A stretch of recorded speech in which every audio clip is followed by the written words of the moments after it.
name's Bonnie. And I'm Carol Ann. And I'm Colette. We are excited to welcome back to our program for updates after many months, Neta Gurung. Neta, so good to have you back with us. And we have been wondering how things are going with you and Onmal because you know our hearts are with you.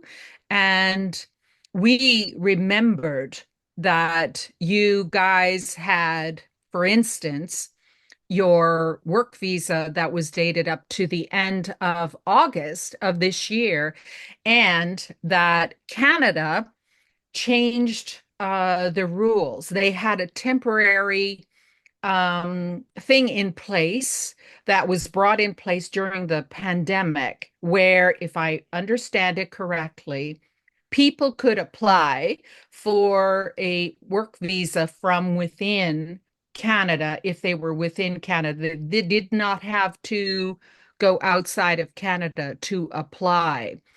Is that correct? Yep, correct. If they come as a visitor. That's my husband did that at the time when he came the second time on 2022. And what is your situation now that Canada has ended that was temporarily put in place because of the pandemic? We understand that Canada has ended that now, and it's reverted back to the original requirement of people needing to apply outside of Canada. How did that impact you and Onmal, or did it impact you and Onmal? It doesn't impact because the situation is different. The new rule, it only applied to the people who come as a on tourist visa as a visitor and planning to work. But like us, we already have it.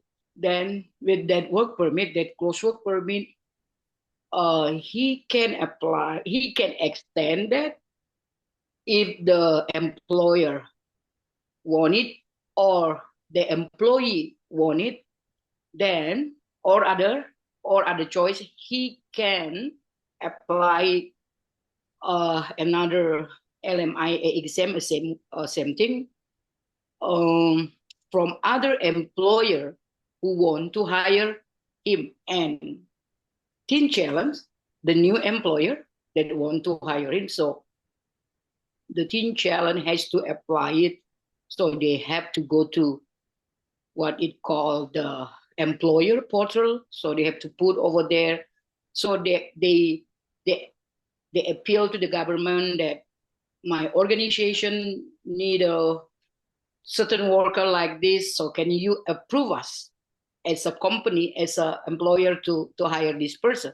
So it is approved, so they are the one that pay for it, around 200 or $340, and it's after it's approved, then they give us a what they call it, a LMIN number. So with that LMIN number and all the process, we have to apply a close work permit. Then I have applied on, but after that, I try to find out some alternative. And I call also to the IRCC and everything. I found out that even though, even though he has not get the work permit approved, but we can ask the authorization to work. I got an authorization to work for my husband, but for the former employer, the next day they gave me, but for the same employer. So I said, no, I changed again. It takes 10 days at a time. It took 10 days after I got that authorization to work. So then Anmol can start to work at Teen Challenge on August 7th. Yeah, that's the story.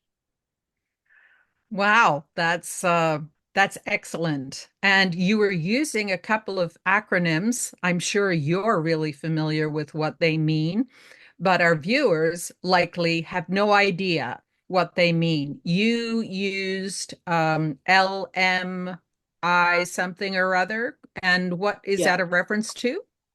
it's a labor market impact assessment. Okay. That's for every foreigner who want to work over here. It's a closed work permit, but the employer has to pay 1,000 US dollar if they want to hire a foreigner. But then there is called LMIA exam. So exam means you don't need the employer doesn't need to pay the 1,000.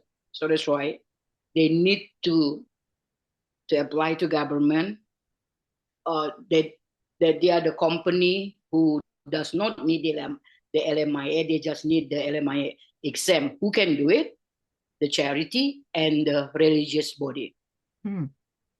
Wow. So yeah, so Teen Challenge is a charity. So this sounds like a very complex process to all of us. And we see in the news that there are people who are feeling very much that they are here in Canada, that they want to stay, but there are um, less vehicles to use to allow them to stay. Have you and Anmal felt any pressure about finding ways to stay in Canada? Yeah, so actually the government provided a lot of tools. See, it's complicated. Some people they really want to come to Canada. They think, I can change their life. They have so difficulty in their country. So a lot of, so that's for a certain person, right? A certain group of people. And then like a student, they got they got deceived. They got deceived by whom? Not by Canadian government, by their own consultancy, by some agent. So they pay a lot. So similar I thought like LMIA, actually the employer has to pay for it because the employer is the one that need it, so that they are willing to pay. But in reality, they sell it. People pay 5, 6, 7,000 Canadian dollars. You mean the consultant in the foreign country is selling it? Yeah, they sell it. So everybody know it already now. So that's why the government even closed that LMIA now. It's not only the consultancy, but the student themselves. They are quite lazy to do survey because actually the government provided all information in the IRCC website, but it is so much, and sometimes you want to give up. Yeah, I told you when I need to apply for my husband. Totally, I didn't sleep 2 days. Oh, Doesn't sleep at all because it's a lot of uh, more than 50, almost 100. I think the document that I need to submit, and I making a call to IRCC because we have a different status. My husband is a closed work permit. I'm an open work permit. My children have a study permit, but they cannot work. So I asked them, can my children work, and how they can get work, uh, to get a job, and what I have to do. So I've been keep calling and to call IRCC. Sometimes your phone cannot get through for hours and hours. So as soon as they say, oh, if you want to call, sometimes when they pick up and when the message answer you, and they said, oh, do you want to call back? So okay, I want to be called back. This is my number, so they call back. So I asked a lot of question, and they give me some information. Yeah, we have to be proactive. Otherwise, yeah, like uh, to get the authorization to work and to change it.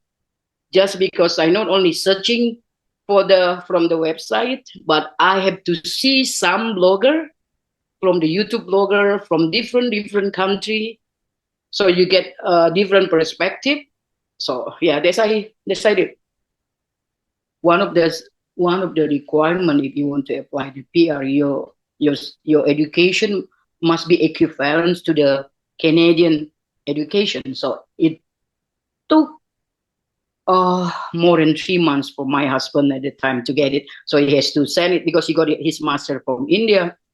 So he need to equivalent it to India and then need to get his bachelor from Nepal. So he need to get it directly from Nepal, and the university itself has to send it to WES. So I mean, so a lot of process. But now everything is I prepare everything. So as soon as they open it, because they will open. I don't know if they sometimes they change maybe, but I think on March, the Mark Miller already announced that the RNIP, the Rural Northern Immigration Pilot, that now they change it into RCIP, a Rural Community Immigration Pilot. So Sudbury, Timmins, North Bay, a lot of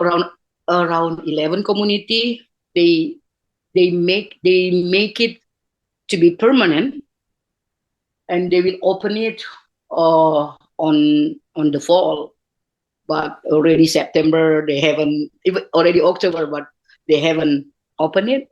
So if it's open and we apply for it, and if we get approved, yeah, we can stay here quite, yeah, as a permanent resident.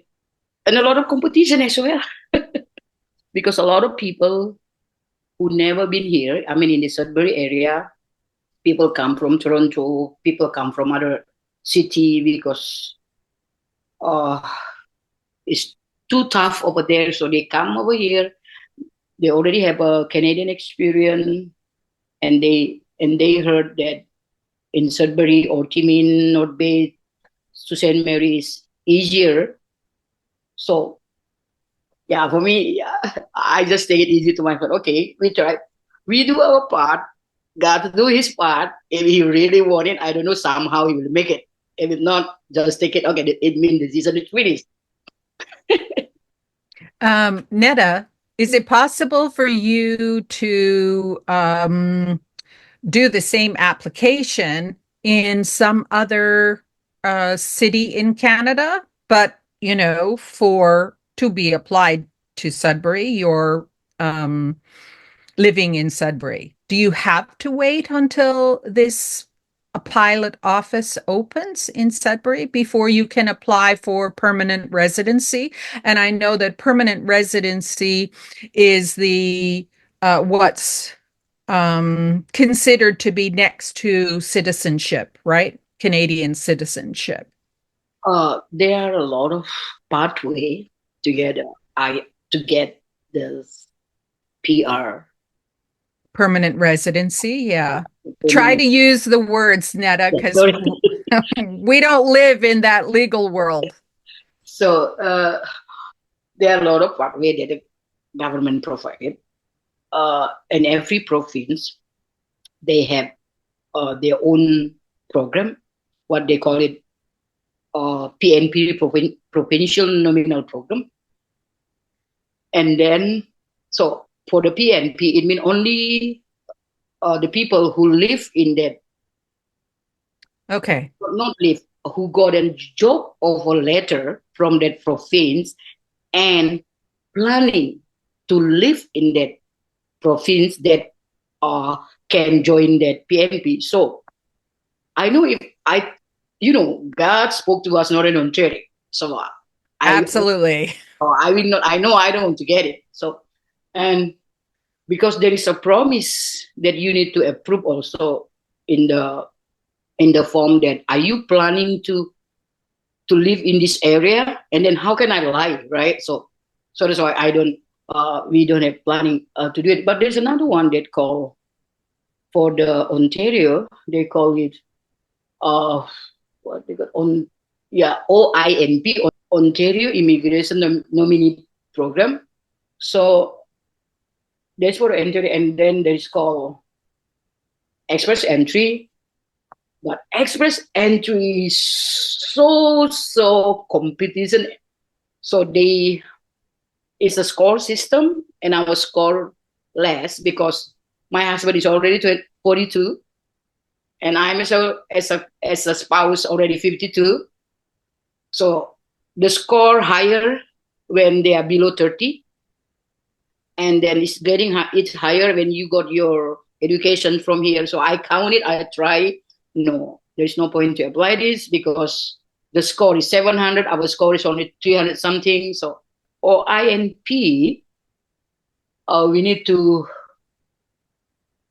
what do you call to make a expression of interest. So I do it for Anmol, but then that expression of interest has to be in the pool for 1 year. So I put it because it doesn't need money. So they will check it because our score is enough at the time enough. So but it is not the job that my husband have. It is not a demand job as a pastor. So Okay. Okay, I understand. And I think Colette has a question. Neta, I'm listening to you, girl, and I'm listening to all the hoops and everything you're jumping through. And am I correct in remembering you are a lawyer and you're finding this challenging? I'm not a lawyer. Okay, I'm not a lawyer. I have a law degree. So I have my bachelor of law, but I haven't get my exam at the time. So I cannot practice as a lawyer, but I got that degree already. I guess what I'm saying is that, okay, with the information you have, from how many years did you go to law school? And you're jumping through all these hoops and you're finding it rightfully so frustrating. Um, I'm feeling bad for the poor students going, oh, 102 pages later, and I still don't understand. And then they keep, when you fill this out, it changes. I'm sorry, I'm just sitting here as a lay person, maybe. Tenacity is a really good gifting for you. That's all I'm saying. It's really good for you. But sometimes I'm quite afraid because of the English language. See, I raised not in English speaking country. I never went to English school like my husband, my children. They all went to English school, but me all Indonesian school. So I just learn English, go to some tuition and learn by myself. Same like I learn Nepali, everything self-taught. So that's the thing. Oh, can I do it? I know it's quite difficult. So a lot of doubt come. So because there are two things that I really interest now, uh, to study law, but I know it's 4 years because I already have my bachelor of law over here. If you want to go to school of law, you must have your bachelor of law, and then you can apply for the school of law. But I cannot get it in Sudbury. I have to go somewhere. So there's another one. What is called diploma in paralegal, or you to be a law clerk. Law clerk, you just typing with all the computer and everything. That's the thing that I don't like it. So I'm not enjoying. I like to talk with people. So yeah, or another one or I can get a master in social work. That's the thing that is coming in my mind, and then also as well, what do you call over here? It's very easy to be the regulated immigration regulated consultant. As long as you got your bachelor, then for 1 year you can join the school, and then you become regulated Canadian consultancy. Neta, you were talking about while you were explaining to us all of that, you were talking about, and God called us to Sudbury. And yes, you and Anmal told us your story before.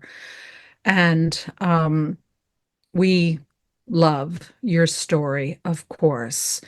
And we are just wondering, what you and Anmal are doing in Sudbury now. My husband working in the teen challenge, right? So he's among the homeless and especially the drug addiction. And I have been volunteering for 1 year in the Elgin Street Mission. I heard from a certain person at a time, a couple months ago, that they need a captain for dinner. But I was not confident enough myself. Oh, it's a tough job. Uh, I didn't do it. But I'm still doing my volunteer in Elgin and even in the New Hope, the organization, the agency that, what do you call, that doing the job in center in this first floor of Samaritan building. So I do my volunteer over there since May, twice a week, 2 hours a day. So it's Wednesday and Friday. There's certain thing happen, and then they need somebody to fill that position. And I talk with and Anu talk with Amanda, and I talk with Amanda. Yeah, we really need you. Why don't you tell me that, Neta? Because he has been seeing that I'm doing volunteer over there, so I got a job there. So since August 12th, so I've been working there as a dinner captain, Tuesday, Friday, Saturdays. So as a team lead. Mhm. So we have two team lead over there. A lot of challenge, especially to talk more diplomatically, gently. So it's part of God's process for me how to for me how to love people without spoiling them by teaching them some responsibility. For example, like that I from my side that I learned, but from my husband's side also he got a chance many times. He will tell it. People accepted Christ. So how to make a difference among them. Sometimes you want to give up. How can these people change? But unless it's God intervention, people will not change. We have a lot of viewers who are not familiar with Elgin Street Mission. You mentioned Amanda, and Amanda heads up, like she's responsible for Elgin Street Mission. Is that correct? Um, so can you briefly describe what Elgin Street Mission is doing?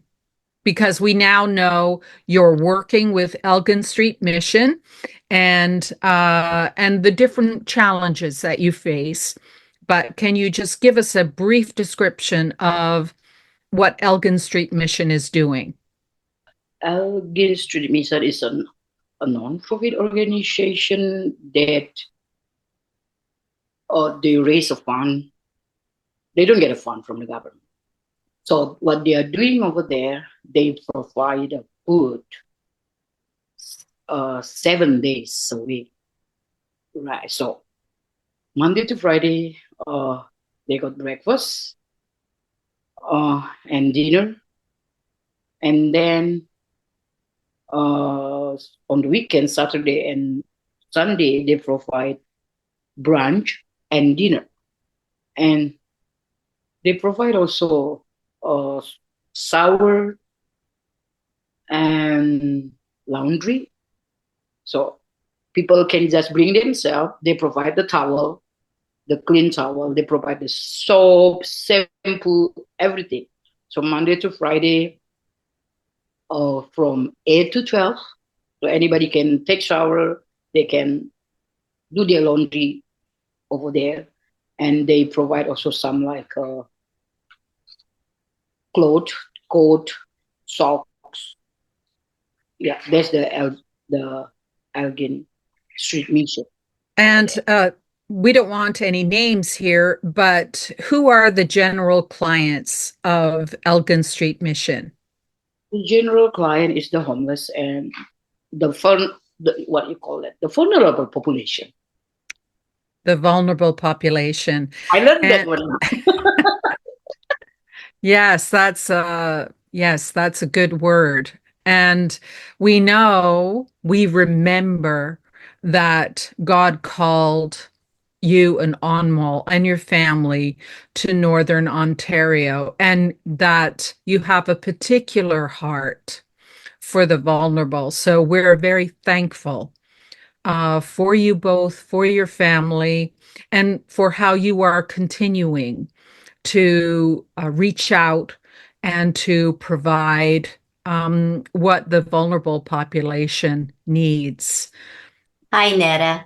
And just listening to the process that you have had to go through in order to stay in Canada, it's quite an accomplishment and you need determination to do such a thing. So, if you, Neta, could sum it up in just a very short few sentences, what would be your encouragement to others who might be facing the same sort of process? They want to come to Canada either to work or to eventually live here.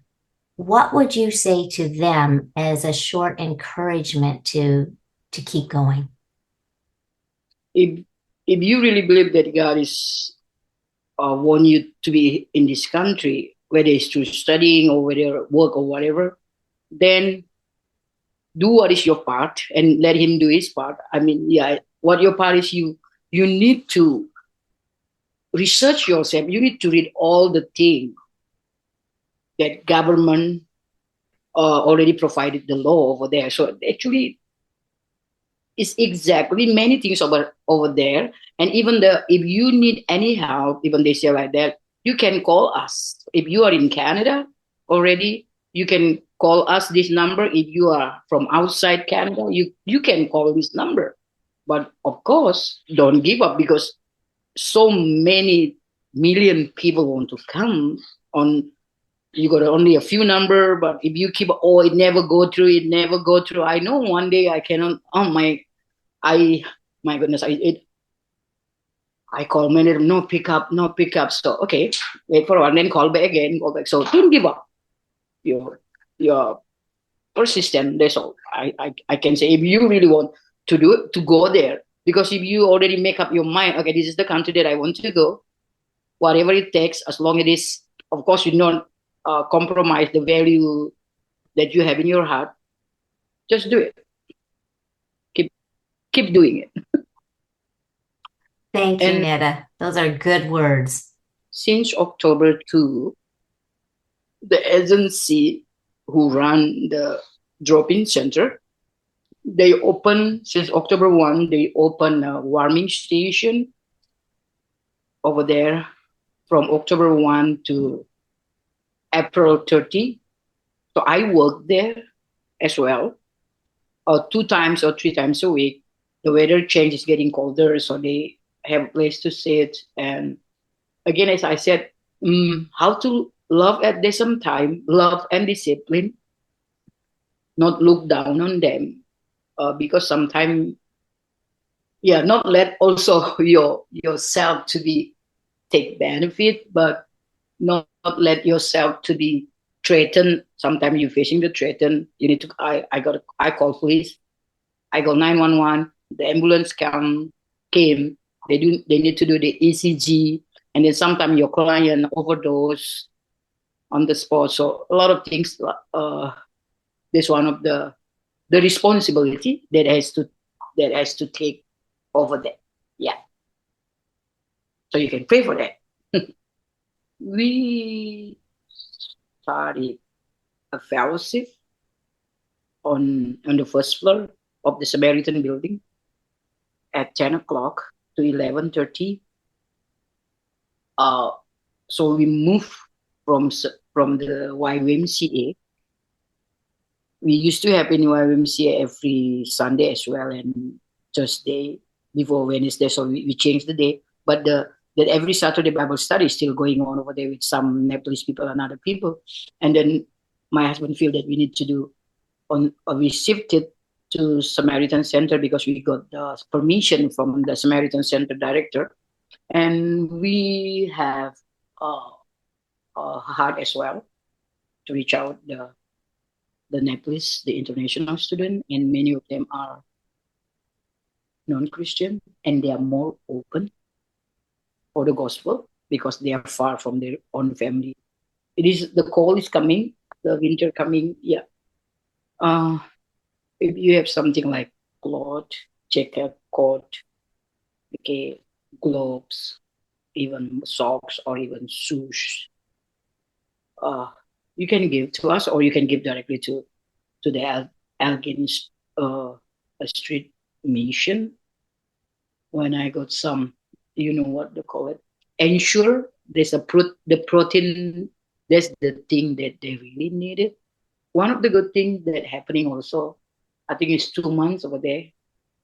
The Elgin Street Mission Director, she got that, what do you call, the desire to, if possible, whole week there is a worship like that. It really changed the atmosphere, especially for the violence and all. You know that something happened in the spirit realm, right? So, and we just not just sing a song, right? So sometimes I know sometimes we just speak in tongue, doing a lot of things over there. Yeah, sometimes yeah, even I think anybody want to get pray, yeah, one person come. We just pray blessing on, your continued ministry. And of course, our hearts are with you that you would, be successful in your very complicated applications to the government and pray that all is well there.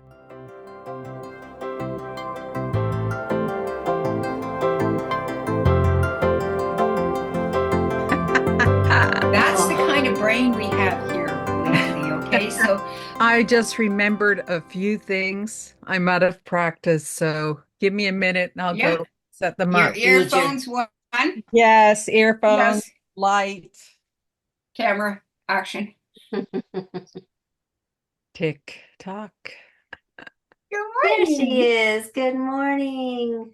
Why couldn't you hear us? Was it your volume button? Yeah. LMIL sorry, LMI, I said LMIL, Labor Market Impact Assessment. There.